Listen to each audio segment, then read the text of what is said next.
Welcome to the Exit Rich podcast, where the leading authority on buying, selling, fixing, and growing companies, Michelle Seiler Tucker, is dedicated to helping you find the path to retire rich and move on to your next adventure by exiting your business for the desired dream price you deserve.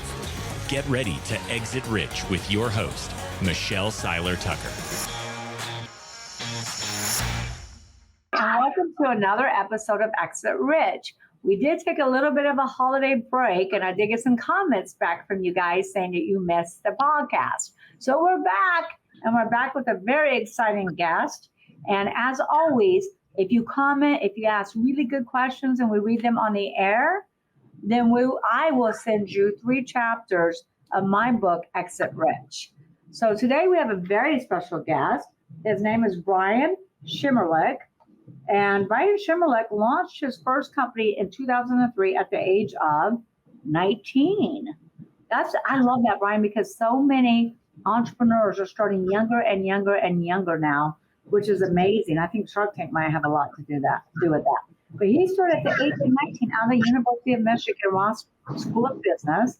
Upon graduating with a BA in Finance and Accounting, Brian worked in J.P. Morgan's Treasury Department, quantifying the firm's interest ratio risk, and was then responsible for valuing the bank's investments in venture capital and hedge funds, as well as conducting due diligence. That sounds exciting. That sounds like somewhat fun. Was that fun, Brian? No, it was not fun.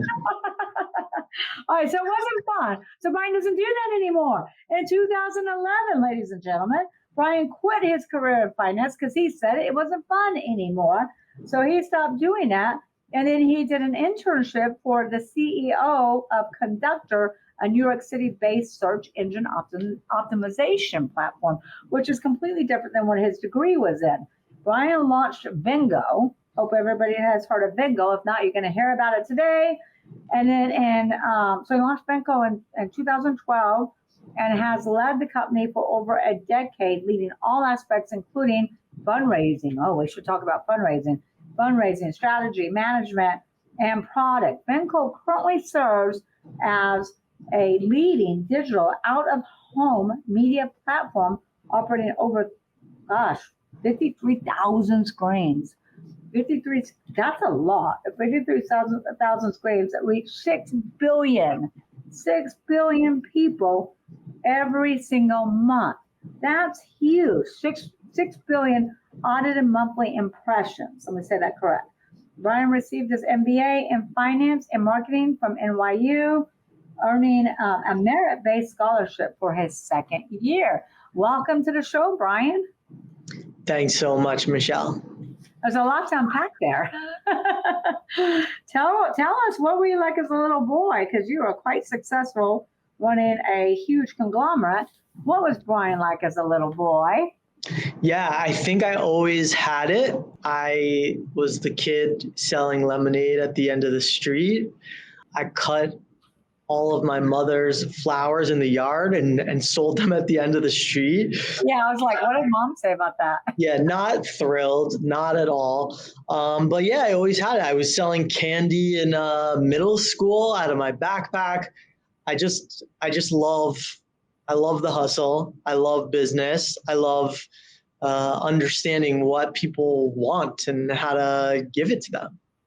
And did you grow up in a family of entrepreneurs? How were you able to gain that understanding at such a young age? There is a history there. Like my grandfather came to the country, with a couple dollars, not speaking English, and 60 years later had his own accounting firm. So there's definitely that thread of entrepreneurship, like in the genes. And then part of it, I think it's just innate, just caring about people, paying attention to people, and just wanting to be self-sufficient and be my own boss. And so it sounds like you were encouraged at a young age to be an entrepreneur, whereas many individuals are not encouraged, or encouraged like the Rich Dad Poor Dad book, where you go, you get a good education, you get a job, right? So that's good. I really would like you to share some of your well, let me ask you real quick, back in 2019, what was that first business? Back in 2003, at college, this was, pre-Fresh Direct, very, very early Facebook, kind of like the 1.0 internet. I started a grocery delivery service. And I was in Ann Arbor at the University of Michigan, and you had this massive population of people on campus and no high quality groceries. So kind of just worked to connect a grocery store a few miles away with the campus population. And it was just such a good experience to try and get out there and get some wins, but make some huge mistakes and ultimately fail and keep learning and keep going. Wonderful. How you came up with the idea for Vengo Labs? How did you come up with that? Yeah, so after my career in finance, as I realized just this is not making me happy, this is not how I want to spend my life, I went back to business school. And my goal was to start something, right? Like that was the point. And I kind of looked, while I am an entrepreneur, I'm also kind of risk averse. And so I looked at business school as having 2 years to kind of play around and try to start something. And if I fell on my face, if I failed miserably, I would still learn something and I would still be better qualified after business school to go and get a really good job. And so I let go of that kind of fear of failure, and I was aggressively looking to start something. And the original seed of the concept was I was in New York City. This was, almost like Uber was just launching. And so I was in a New York City taxi, and I was like, this is a really great marketing opportunity. And I don't feel like this is being captured. You had this huge audience just traveling around Manhattan all day, every day. And so I came up with an idea that there should be a vending machine inside of the New York City taxi. And I started talking to people about it, telling everyone who would listen. And I found there was a business plan competition run by the New York City government. It happened that when I found it, the application was due the next day. I got it done, and out of 270 companies, we took down the whole thing. We got $17,000 of seed capital, and most importantly, we were on the inside cover of the New York Post. And we got some attention, we got some traction, and I started working on the business, putting together a team from there. Well, all time, we've raised about 16 million. Okay. But yeah, we got started with 17,000 of seed capital from the New York City government. And then, we just kept making progress from there. Okay, awesome. All right, so just for the audience, what does Vengo do? So Vengo is in the business of digital screens. We connect those digital screens that you would see around at the gym, at the office, in the elevator, at the grocery store. We connect them to be connected digital properties. And we help, using our software, source advertising to go on those digital screens. So as recent as a few years ago, digital screens were kind of manual, fragmented, and disconnected. And now we're help driving the industry forward for them to trade as if they're on your computer, on your phone, connected TV, and use technology to power the industry to go forward. Yeah, I mean, and I think you've done a pretty good job. It sounds like you guys are the leader in the industry. Yeah, we're one of the biggest in the country by screen count, and we've grown over the last couple of years from 1,000 screens to 53,000 screens. So we've been at this for a long time, and there's been various iterations and pivots. And, we've, in 2020, we went all in on kind of this pure software monetization play, and it's been extremely successful.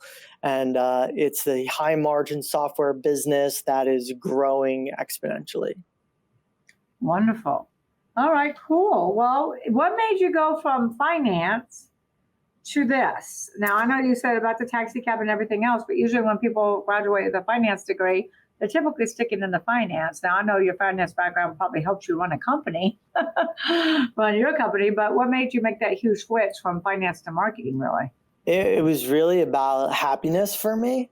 I looked around. Listen to this, ladies and gentlemen. Happiness. Go ahead, Brian. Yeah, I mean, if it's not about happiness, like what are you doing? What's it about?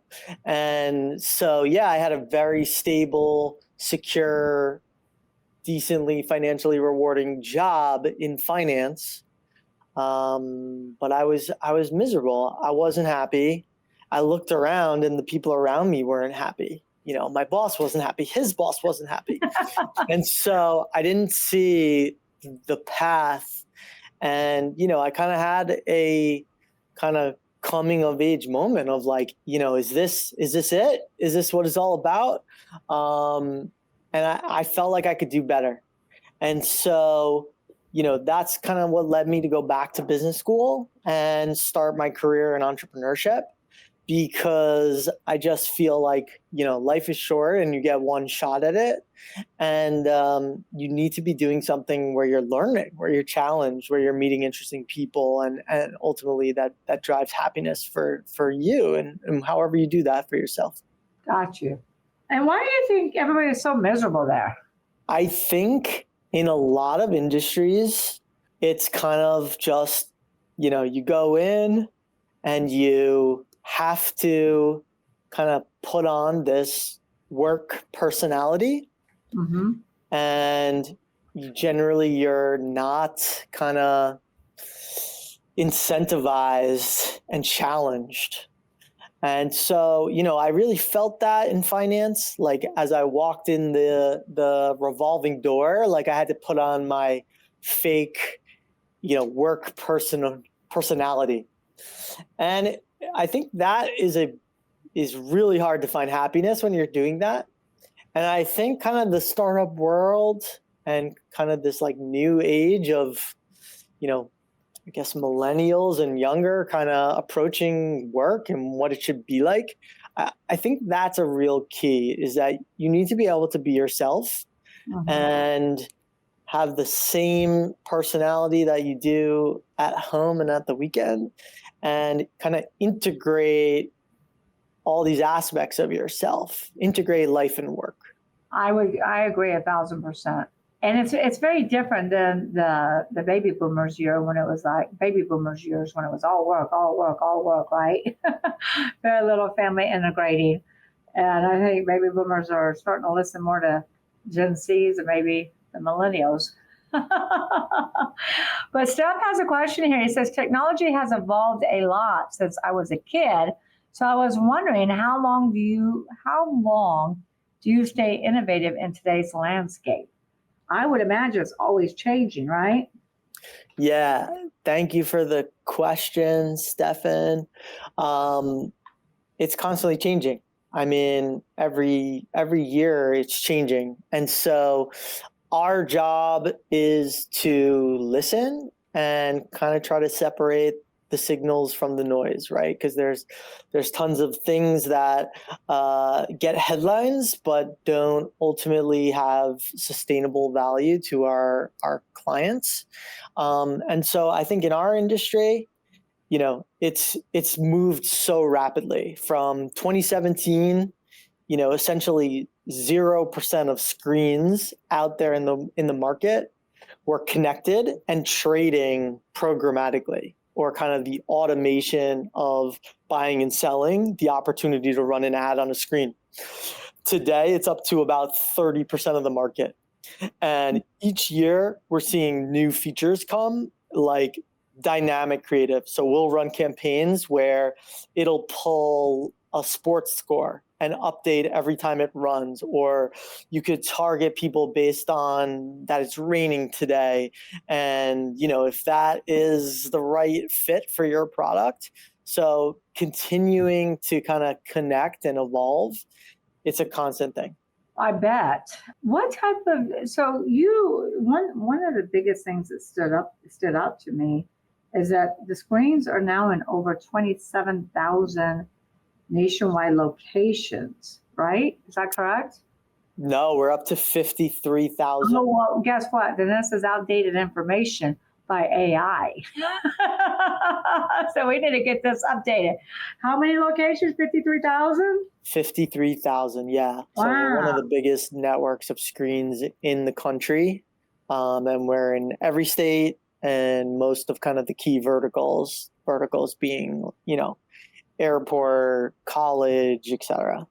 What strategies did you employ to get this nationwide, exposure in all these locations? And what year did you guys start? We started a long time ago, back in, working on it in business school, and then launching our seed round in 2013. Okay. And so we got started deploying vending machines with digital screens, and we got over 1,000 out there. And, it was just an expensive and challenging business to scale. And so we became very good at using our software to monetize the screen. And we realized we were doing that for our own network of screens better than anyone else was. And so the real kind of launching point where it's taken off is we went around to other media companies and said, hey, we can help you make money in this new way using our software. Mm-hmm. And instead of charging people for the software on a fixed rate, a monthly fee, like most SaaS companies, we said, we're going to give you our software. Mm-hmm. Kind of like I'm going to give you a vending machine, right? Exactly the same, Michelle. And so we then will go out and we'll use our technology and our sales team. We have a big human sales team as well. And we'll go out and we'll monetize those networks and keep a percentage of the revenue that we generate for our clients. And so the ease of saying yes, the ease of adoption, and kind of creating some tools to make it easy to connect into our network, our ad server, that was kind of the driving force of growing so quickly over the last couple of years. Understood. Okay, cool. So I'm sure so you started this company basically in 2013, but you worked on it way before that in business school. And I'm sure it hasn't all been easy. I'm sure you've had lots of bumps and roads and objectives and challenges you've had to overcome, right? Yeah, of course. No, there's been tons of mistakes, tons of learning experiences. And I think like the biggest one kind of builds on what we just spoke about, kind of that pivot from a vending machine company to a pure software company. When I was starting out, it was already known that SaaS companies, cloud-based software companies is what's attractive. It's how you make money. I am a contrarian. And so I purposely went out and did the exact opposite. I started a hardware business. And I thought, if nobody's starting hardware businesses, then, that's where I want to be. And while we executed it really well, ultimately, the financial valuations, the scalability, the margins, and ultimately the exit opportunities, it wasn't there. The investors were right. But it took me kind of learning that for myself to really take it to heart and make the move that we did. When you say starting a hardware business, there's hardware businesses everywhere. So can you clarify that? Yeah, I mean, like we were literally deploying these physical assets. And so someone has to, the metal has to be bent, it has to be shipped, someone has to take it to the field, connect it in. And so what we're doing now is we're leveraging screens that already exist out in the world. And we can just connect in through software as opposed to physically deploying them. And that's been that magic key to unlock the growth, the margin, and the exit opportunities. Mm. So that was a huge challenge. What other big challenges did you have to overcome? I mean, everything, right? So as I think about the See, early, you guys, he says everything, and he didn't quit. He fell forward, not backwards, because it's never over until you quit. Go ahead. I mean, we've hit every obstacle out there, and just try to learn from it and adjust and move forward, and try to treat each day as if we're starting fresh and we're not weighed down by our mistakes in the past, and we're starting fresh with the assets that we have in terms of people, technology, relationships, and just doing what I think is best on a go-forward basis. And that's how we've so drastically changed the company from this network of 1,000 vending machines to this monetization layer for digital screens everywhere across the country, and soon we're launching overseas, soon to be around the world. Did you ever come to a moment where you're like, oh, I can't do this anymore, I give up, I can't handle it? Did you ever get to that moment like a lot of entrepreneurs do? Yeah, there's tough moments. There was tough years. There were times when I would have given up for no exit and just said, I'm good. How did I keep going? I think it was just really wanting to control how I spend the rest of my life, right? So I don't think of it as just this company. I think of what I'm doing as the platform for me to continue on. Like, I'm not young, I'm 40 years old, but I look at it as, what am I going to be doing until hopefully, I'm 100 one day. And or you might be planning a big exit, I'm going to send you my book, Exit Rich. Perfect. Yeah. So I think why did I keep going is I just committed to myself to give it everything that I've got. And when I had those moments where I wanted to quit, I just learned how to take care of myself, how to take a break, how to clear my head, how to relax. To me, if you can unplug and relax for 48 hours, Saturday, Sunday, no problem. I can come Monday morning fresh, ready to go. And I think the people have a lot to do with it also. I have incredible partners that I've been working with since the beginning. And so, if it's not enough to do it for myself, I also want to do it for them and bring them to success. And that's a big why, because it's not always just about you. It's about figuring out what's that why that will keep you motivated and keep you in the game and keep you fighting, right? Yeah. And I'd like to address Neil's question, because I think this is one of the most important things.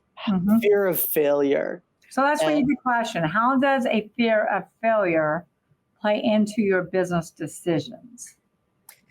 Yeah. And fear of failure, fear of judgment, whoever, like, the voice in your head is telling you you're not good enough, you can't do it, you should quit. Who do you think you are trying to go outside of the lines and start your own business? I would say letting go of that is one of, if not the most important thing that you can do, right? There's like this famous quote from Teddy Roosevelt that I just love. And essentially it's saying, don't worry about the people in the stands, right? It's the person who gets in the ring and is willing to fight and is sweaty and is bloody. And they are the ones that earn respect. And if you are willing to fail, then you can accomplish anything. And I think that I really embrace that. And it couldn't be more important. Yeah. What's his name? The greatest fighter of all time. Oh my gosh, I just went blank. Who's the greatest fighter of all time? Greatest boxer of all time? Muhammad Ali, right? Yeah, the greatest boxer, sure. Yeah, and Muhammad Ali says, look, they can knock you out, but they can't knock you down. They Sure. can knock you out, but they can't knock you down. You always got to get back up and keep that fight. And so many entrepreneurs quit too soon, way too soon. There's a book out there that one of my very good friends wrote called 3 Feet from Gold, whereas people quit when they're so close to the gold.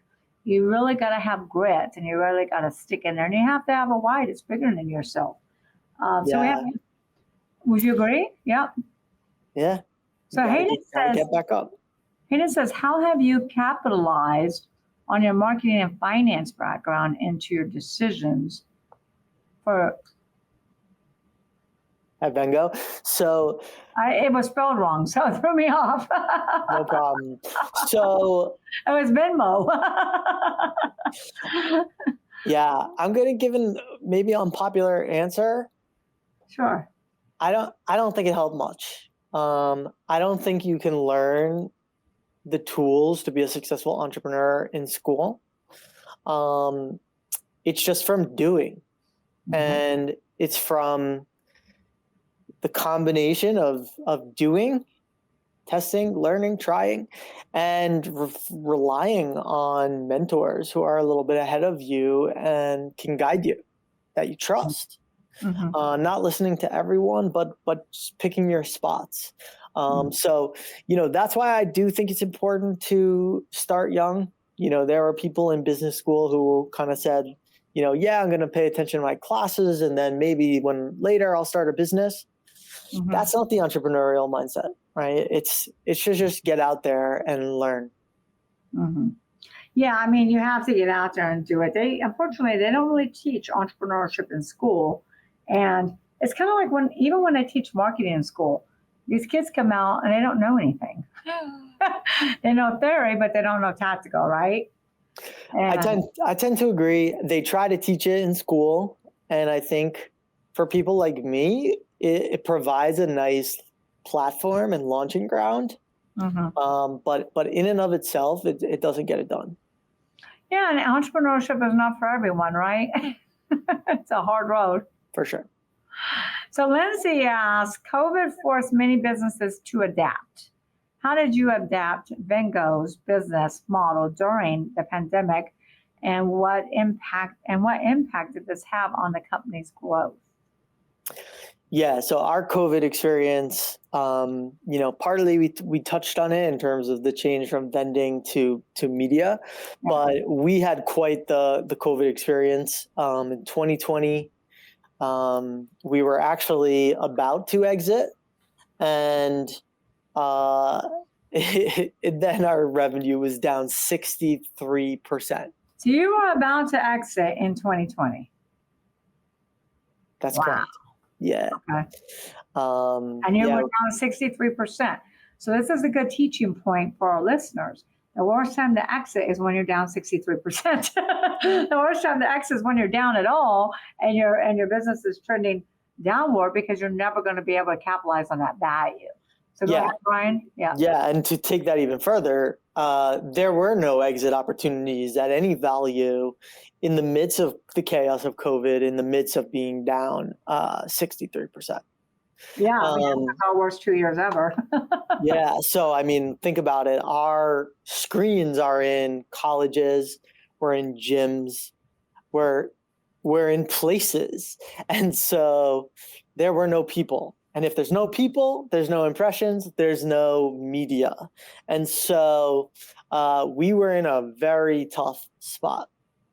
And I think, I came here into my office every day, and I just thought about, how can I make just a little bit of progress today? Same thing I did when I was first starting. And we turned this disastrous situation into a massive benefit.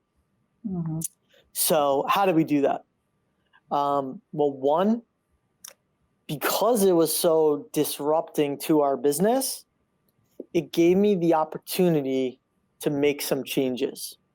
And there were changes that I wanted to see in the business that, because of just that, keep ramping everything pressure, I wasn't able to make such key fundamental changes. And COVID provided the cover for me to do that, right? It provided me the cover to kind of start over, exactly what we talked about before, leverage the great assets that we have and let go of the things that were holding us back. And since then, it's been rocket ship type growth, and it's just been so much more fun, so much higher margin, and has totally changed our exit opportunities. How were you able to stay alive, though, with a 63% decline? Well, I think, now we're profitable. And so we don't rely on anything to stay alive, and controlling our own destiny is huge. Mm-hmm. In 2020, we were not profitable.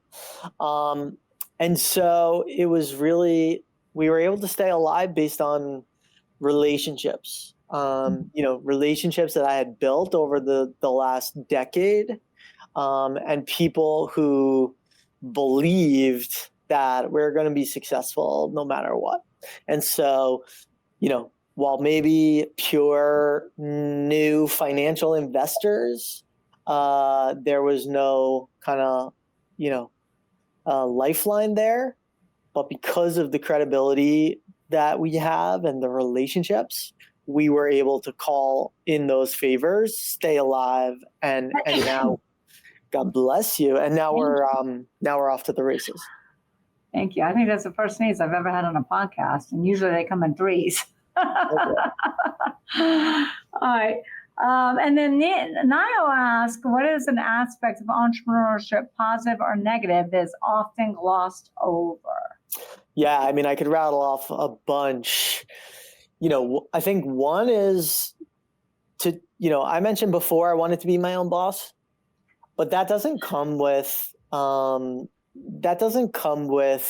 like this just freedom. It comes with a lot of responsibility, right? So my investors are my bosses, my board is my boss, my partners and my team members are my boss. Mm-hmm. And I think that's something that's really misunderstood. I agree with that 1,000%. Yeah. When I was a little girl, I always told my mom I would never ever work for anybody because I wanted to be my own boss. And so I've been an entrepreneur just like you my entire life. And now I'm like, I got all these bosses. It didn't work. Yeah, exactly. And then I think just how personal and gut-wrenching it is. When somebody leaves the company, which we're lucky, it doesn't really happen here a lot. It hasn't really happened much since like 2018, really. But when someone leaves the company, it is such a horrible feeling. It is very difficult to let go of work at night, on the weekends, and engage in other stuff. And I've gotten better at it over the years.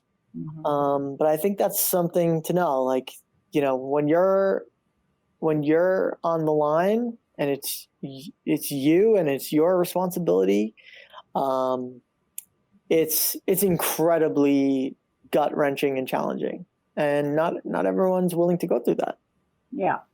There's a tremendous amount of responsibility that comes with entrepreneurship. And you're right, it's hard to disconnect from that. And you do have to answer bosses. So don't think you're going to go into it and be your own boss. Because you're not. Any other misconceptions that you see out there that entrepreneurs believe? I guess that is glamorous. We've raised a bunch of money. We've been on Shark Tank. I still wouldn't say it's glamorous, right? It's hard work, right? Like yesterday I was training a new salesperson at Vengo, and I walked the streets with him. We went from a diner to a deli, right? If you want to do it right, it's not glamorous. No, it's not. And you still, a lot of entrepreneurs think, I can just hire all these people, hire people who are smarter than me and just walk away. you can't do that as an entrepreneur. You need to trust, but still verify and inspect what you expect, right? And still sometimes get in the weeds with your people to develop those strong team leaders. Right. So you mentioned Shark Tank. Let's talk a little bit about, I wish we could play an episode. But you mentioned Shark Tank. What year were you on Shark Tank? 2016. Yeah, and the reason I want to talk about Shark Tank a little bit is because, number one, we help entrepreneurs get on Shark Tank. We help them know their numbers, because one of the biggest mistakes that business owners make on Shark Tank is they don't know their numbers, they have an inflated evaluation, and then they're kind of laughed off the stage, right? And so tell us a little bit about your experience, because you did secure a deal, if I remember correctly, with Kevin O'Leary and Lori, right? That's right. Yeah. One of the biggest in Shark Tank history, $2 million deal. It was a good experience for us. It got us just a ton of attention and awareness. It's great marketing. And, when we go in and we sell to big brands and agencies and demand side platforms, they love talking about Shark Tank. So it definitely provides a great platform. It takes up a lot of time. But yeah, I'm happy we did it. Great outcome for us. And I do the same thing. I help people who are preparing for it and get them ready to crush it. Yes, but it does take a lot of preparation. It's a lot of hard work. But what I really love about Shark Tank is there's no really winning or losing, because even if you don't get a deal, the exposure is incredible. And I listen to Shark Tank all the time because I've been in this industry for 23 years. But I can't begin to tell you, Brian, how many times I call up somebody and go, oh my gosh, I just saw your bag, your customized gift bags on Shark Tank. I want to order 1,000 of them. And so I've done a lot of deals with Shark Tank entrepreneurs. Now, since then, you've been able to go out and raise, I think it was over $7 million from famous firms such as, was it Cherry Tree Investments, Gary Vanderchuck, Scout Ventures, and hip hop artists, and things like that. How were you able to do that? Because there's so many entrepreneurs that are like, oh my gosh, if I just have working capital, if I just had the money, if I, how do I do that? How do I raise the capital? And that's every entrepreneur's number one question. How were you so successful, and how did you get to some of these, big hitters, heavy hitters? Yeah, I mean, raising capital is challenging, time consuming, and, one of the gut wrenching parts of it.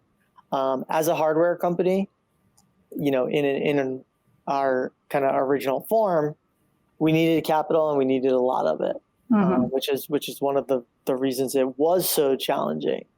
The secret to fundraising is credibility. It's not overselling, but it's establishing that you are real and believable. And so, if I had one secret to fundraising, it's as simple as, start early and tell investors that you're going to go out, and over the next 3 months, you're going to do, X, Y, Z, and then come back after 3 months and say, remember how I told you I was going to do that? I did it, and here's what I learned. Can you give us a quick example of that, like one of your 3 things? Yeah, absolutely. Right. So, for me, raising our seed round, it was, hey, so I just won this competition and I got $17,000. I'm going to turn it into a team and a prototype. And then following up and saying, hey, I'd love to bring my team by to demo our new prototype. That differentiates you from 99% of the other things that they see in their email that they don't take seriously. Right? 1,000% agree. What a great approach it is. You just got to stick to it and make sure you deliver. Because if you don't deliver in those 3 months, you got egg all over your face, right? Yeah. That's incredible. Now, how do you pinpoint? How do you know who to target as an investor? Because Like you got Gary Vaynerchuk, you got some big names out there. Did you already know Gary Vaynerchuk? I mean, how do you target these people? Yeah, so the best way to target them is to be introduced by someone that they respect. And when I first started out, I thought that was bullshit. I thought that was super unfair and kind of elitist. But the truth is, I've learned that if you're engaged with the space, if you're passionate about seed stage startups in New York City, well, then you should be engaging with that community. You should be knowing other companies. You should be going to events. You should be listening to people talk. And you go to an event and listen to a VC, a venture capitalist talk, and you follow up and you say one thoughtful, kind thing specific to what they talked about, and all of a sudden you have a relationship. And you're not asking for them to invest. You're just building relationships. And so I think through the NYC, the NYU community, the startup community, we just networked and tried to help people and tried to follow through on the things that we say. And it just kind of kept growing from there. Yeah, and I think you definitely hit the nail on the head there, because I think one of the biggest mistakes that startups, entrepreneurs do is they go for the juggler too quick. They meet somebody, boom, this is what I need. Here's my pitch deck, right? Instead of building that relationship and really getting to know somebody. And I love, hey, give me 3 months. This is what we're going to do, and we'll deliver this in 3 months. I love that. Yeah, and a lot of people think that the fundraising is glamorous. Again, it's not a strategy to success. And if you can, if you can fund your company through your customers, that's the way to do it. Keep the equity, save the time. It's not the answer. It's just something that you may need to do that you shouldn't want to do. 1,000%. So were you back in the days, were you doing, and you might still be fundraising, but were you doing a traditional fundraising? I'll give you some equity for this, traditional fundraising, or did you use any type of other tools like a Safe Note or something like that? We definitely did convertible notes, and the safe format for that is fine. And then we've done priced equity, and then on Shark Tank we did the venture debt. So yeah, I think let's address some questions here. We got a few. Yeah, we do, but we got my questions too. Okay, Michelle, yeah, we can get to a few of these. Let's see. Let's go to Hayden. Your partnership with ViaTouch Media. Your partnership with ViaTouch Media to provide data-driven advertising solutions is intriguing. Can you elaborate on the importance of data in the advertising industry and how you guys leverage that? So I could answer that question. I'm going to let you do it. Yeah, I mean, data is important. It's kind of an interesting situation for the digital out-of-home industry, where in some ways we don't want too much data, so the push on the internet away from cookies and device IDs is benefiting us greatly. And so we do not collect personal information from the people at our screens. And that seems to be a good thing. We use data in a few ways to understand how many people do enter our locations. And, we can tell that based on kind of geofencing the locations and seeing how many cell phones go in without crossing into personal information. And then there's all kinds of partners out there that we work with to look at attribution, footfall studies, how effective are these campaigns, which ties us right into another question from Lindsay. Digital out-of-home is effective, right? These are real people in real locations. they choose to be in those locations. They generally love those locations. And So let's time out. Lindsay's question is, could you just dive into the answer? Lindsay's question is, can you share any success stories of brands that have really benefited from advertising on Vengo screens? Go ahead. Sure. Yeah, so we've run, thousands of campaigns, mostly for national brands, big household names like Brooks Running or T-Mobile, even TikTok, Target, etc. For example, like Target, if they're opening a new store, they can just type in their zip code and we can target, I'm using the word target, but we can access the screens that are in the zip code surrounding the Target store opening. So there's tons of research out there, some specific to us and some general for the industry on how effective this is. Consumers generally like it better than most types of advertising because it doesn't interrupt them. It doesn't get in the way, right? You're not trying to watch a video and then an ad pops up in your face and blocks you from doing that. We kind of show up along the consumer journey.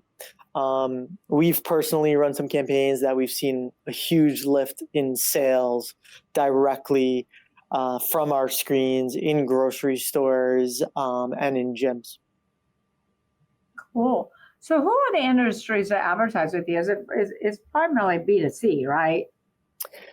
Yes, primarily B2C, although, we have office locations and there's some B2B, but it's definitely, I'd say, a lot of retail, a lot of recruiting, a lot of telecom, stuff like that, big national brands. Okay. And then Steph says, looking ahead, what are your future plans for Vengo Labs? And how do you envision the company's growth in a digital out-of-home industry? Yeah, I think we now have enough scale where we want to focus on the monetization side. And what's really interesting right now is that we're starting to communicate with different types of buyers who have never bought digital out-of-home before. So maybe they buy connected TV or they buy mobile. But now that our screens are connected as if they're a website or a phone, we can run pretty much any sort of video content. So we're starting to run, if a connected TV campaign is having trouble hitting their impression goals, they'll then come to us. And that's opening up like this whole new wave of revenue for out-of-home, and it's super exciting. That's awesome. All right, so let's get into some really go-to nuggets that you can add to our audience so they can help grow their business like Vengo did, like you grew Vengo. What does leadership mean to you? So my style of leadership is servant leadership. And what that means is kind of what we were talking about before, is I work for everybody. I work for every client. I work for every board member. I work for every investor. And so, my job is to help people succeed. And my job is to give them the support and the resources and the tools to succeed. And that's it. I'm not like a figurehead. I'm not trying to have a glamorous role. I'm trying to help other people. Mm-hmm. Yeah, and I think that's another mistake that entrepreneurs can make from time to time is, I've told many of them, especially some of my doctor entrepreneurs, is check your ego at the door. Check your ego at the door and don't be so arrogant. You are not your own boss, believe it or not, because if you don't have clients, you don't have a business. Yeah, high confidence, low ego. What's that? High confidence, low ego. 1,000%. If you don't have clients, you don't have a business. If you don't have employees, you don't have a business. You have, right? So anything else on management and leadership? I think just to treat people with respect. Okay. I think one thing we already talked about is how did your exit orientation impact your pivots? It drove the pivots, right? After that experience in 2020 of seeing kind of no exit opportunities when we were in trouble, it helped drive everything, right? Exit is driven by cash flow. It's driven by margin, and it's driven by growth. And so, I have that in the back of my head with everything we do.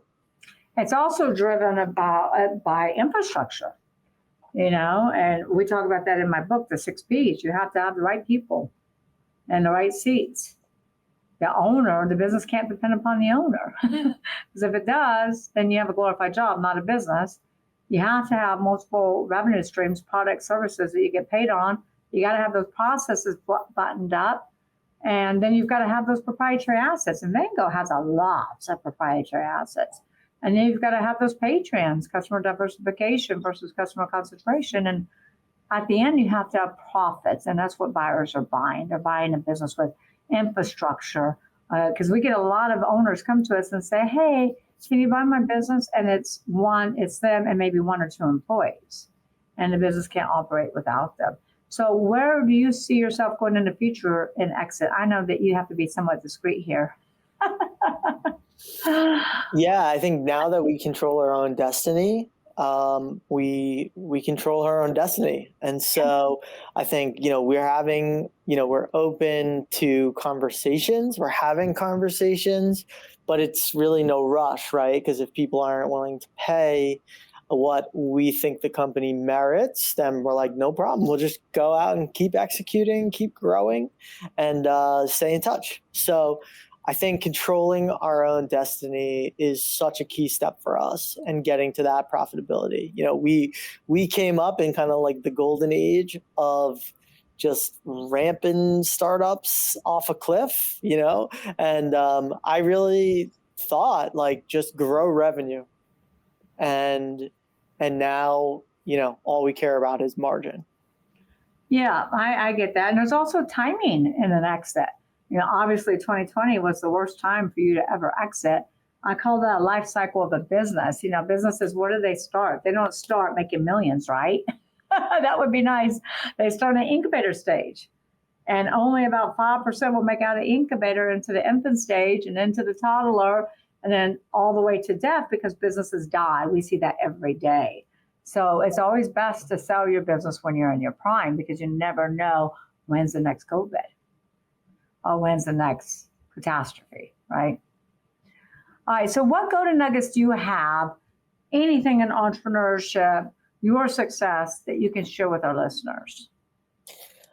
Any golden nugget about anything? Well, wow. not about anything, about business, about entrepreneurship, about your success, that they can parlay into their business, because it's always better to learn from people who are successful versus those who are not. Yeah, I mean, I'll hit on something that we haven't covered yet. Okay. Yeah, I think the people are so important. You don't want to just go find someone that has the skill set that you need. You want to find someone that you have a shared vision with, and that you have a communication with. And I would not be as successful today if it wasn't for my team. The team is essential, and the relationships are really, really valuable to me. So invest in the people, and treat people with respect. Okay. I love that. And so is there anything else you'd like to leave our listeners with? No, thanks for the great questions. Really enjoyed the conversation. And if you have that kind of itch to start something, let go of your fear of failure and go try it. And I promise that you will learn something. I love it. Well, you've been an excellent guest. Thank you so much for sharing your success story and your failures, because it hasn't all been success. So I truly appreciate you being on the show. You've been a wealth of information, And to all of my listeners and followers, thank you so much for tuning in to another episode of Exit Rich. And I know that you've got a lot of golden nuggets out of here. So this is another show you might want to go back and listen to. So thank you, Ben Brian. You're welcome. And thank you. Till next Wednesday, we have another episode of Exit Rich.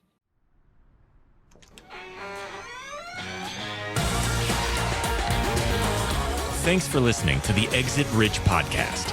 Don't forget to check out Michelle Seiler Tucker's Build to Sell Blueprint books and Exit Rich, along with more blogs, videos, and resources at exitrichpodcast.com.